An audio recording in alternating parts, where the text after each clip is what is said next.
നമുക്ക് കല്യാണം കഴിച്ചാലോ? അപ്പം ചോദ്യം നമ്മുടെ അനീഷാണ്, അനുമോളോടാണ് ഈ ഒരു ചോദ്യം ചോദിച്ചിരിക്കുന്നത്. ആകെപ്പാട് ഷോക്ക്ഡ് ആയിരിക്കുകയാണ് നമ്മുടെ അനുമോള്. രണ്ടുപേരും കൂടെ ചേർന്നിരിക്കുന്നു. അപ്പോൾ അനുമോളോട് ചോദിക്കുന്നു, എന്നെക്കുറിച്ചിട്ടുള്ള അഭിപ്രായം എന്താണ് അനുമോളെന്ന് ചോദിക്കുന്നു. അപ്പോൾ അനുമോള് പറയുന്നു, ആദ്യമൊന്നും വന്ന സമയത്തൊന്നും അനീഷേട്ടനോട് എനിക്ക് വലിയ ഇഷ്ടം ഉണ്ടായിരുന്നില്ല, അത്ര നല്ല അഭിപ്രായമായിരുന്നില്ല. പക്ഷേ ഇപ്പം അങ്ങനെയല്ല, കുറേ കൂടിയൊക്കെ കഴിഞ്ഞപ്പോഴത്തേക്ക് അനീഷേട്ടന് നല്ലൊരു മനുഷ്യനാണെന്ന് മനസ്സിലായി. ഇപ്പം അനീഷേട്ടനോട് ഇഷ്ടം തന്നെയാണെന്ന് പറയുന്നുണ്ട്. അപ്പോഴത്തേക്ക് നമ്മുടെ അനീഷ് ചിരിച്ചുകൊണ്ട് ചോദിക്കുകയാണ്, നമുക്ക് കല്യാണം കഴിച്ചാലോ എന്ന്. അപ്പോഴത്തേക്കും പെട്ടെന്ന് നമ്മുടെ അനുമോള് അയ്യോ എന്നൊക്കെ വിളിക്കുന്നുണ്ട്. കാരണം വിചാരിച്ചില്ല ഇങ്ങനെ ഒരു ചോദ്യം അനീഷിൻ്റെ ഭാഗത്തു നിന്ന് ഉണ്ടാകുമെന്ന് വിചാരിച്ചില്ല.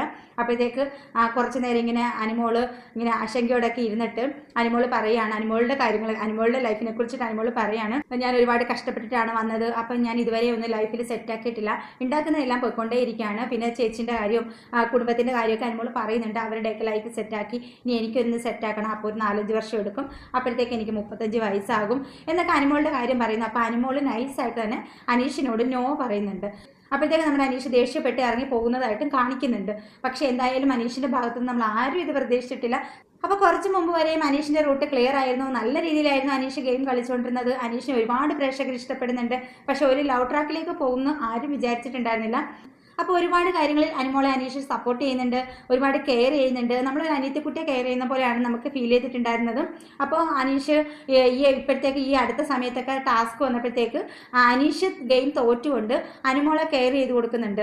അപ്പോൾ അതൊക്കെ കണ്ടപ്പോഴത്തേക്ക് പുറത്ത് ഭയങ്കര സംസാരം നടന്നായിരുന്നു. പക്ഷെ അപ്പോഴും ഞാൻ അനീഷിൻ്റെ ഭാഗത്തുനിന്ന് ഇങ്ങനെ ഉണ്ടാവത്തില്ല, കാരണം അനീഷിന് അനിയത്തിക്കുട്ടിയോടെന്ന രീതിയിൽ ഒരു സ്നേഹം നേരത്തെ മുതലേ കാണിക്കുന്നുണ്ട്. അപ്പോൾ അതിൻ്റെ ഭാഗമാണ് ഇതൊക്കെ എന്ന് വിചാരിച്ചുകൊണ്ടിരുന്നത്.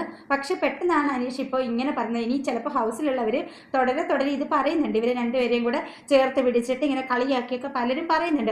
നമ്മുടെ ഷാനവാസ് ആണെങ്കിലും ആതിരയൊക്കെ ആണെങ്കിലും പറയുന്നുണ്ട്. അപ്പോൾ ഒരു കള്ളച്ചിരിയൊക്കെ നമ്മുടെ അനീഷിന്റെ ഭാഗത്തു നിന്ന് ഉണ്ടാവുന്നുണ്ട്. അങ്ങനെ പലരും പറഞ്ഞ് ഇനി മനസ്സിൽ തോന്നിയതാണോ, ഇനിയിപ്പം ഫൈനലിലേക്ക് എത്തി, ഇനിയിപ്പോൾ ഇതും അനീഷിന്റെ ഗെയിം ആണോ, അതല്ലെങ്കിൽ ഇനി ബിഗ് ബോസ് പറഞ്ഞിട്ട് ഒരു സീക്രട്ട് ടാസ്ക് കൊടുത്തിട്ടുള്ളതാണോ, ഒന്നും അറിയാൻ പറ്റത്തില്ല. ബിഗ് ബോസിന്റെ കാര്യം ഒന്നും പറയാൻ പറ്റത്തില്ല, ഏഴിന്റെ പണിയല്ലേ. എന്തായാലും അനുമോളുടെ അടുത്തുനിന്ന് അനീഷ് പോകുന്നുണ്ട്. കുറച്ച് വിഷമവും ദേഷ്യവും സങ്കടവും ഒക്കെ കാണിക്കുന്നുണ്ട് അനീഷ്. എന്തായാലും പുറത്ത് ഭയങ്കര ചർച്ചയാണ്, അനീഷിന്റെ പ്രേക്ഷകരും അനുമോളുടെ പ്രേക്ഷകരും. അപ്പൊ എല്ലാവരും കൂടി ഇത് ശരിക്കും ആഘോഷിക്കുന്നുണ്ട്, കുറ്റമായിട്ടും ഇഷ്ടമായിട്ടും ഒക്കെ പറയുന്നുണ്ട്. എന്തായാലും നമുക്ക് കണ്ടറിയാം ഇനിയിപ്പോൾ ഇതിൽ വാസ്തവമുണ്ടോ ഇല്ലയോ എന്നൊക്കെ നമുക്ക് കണ്ടറിയാം. അപ്പൊ ചേട്ടാ.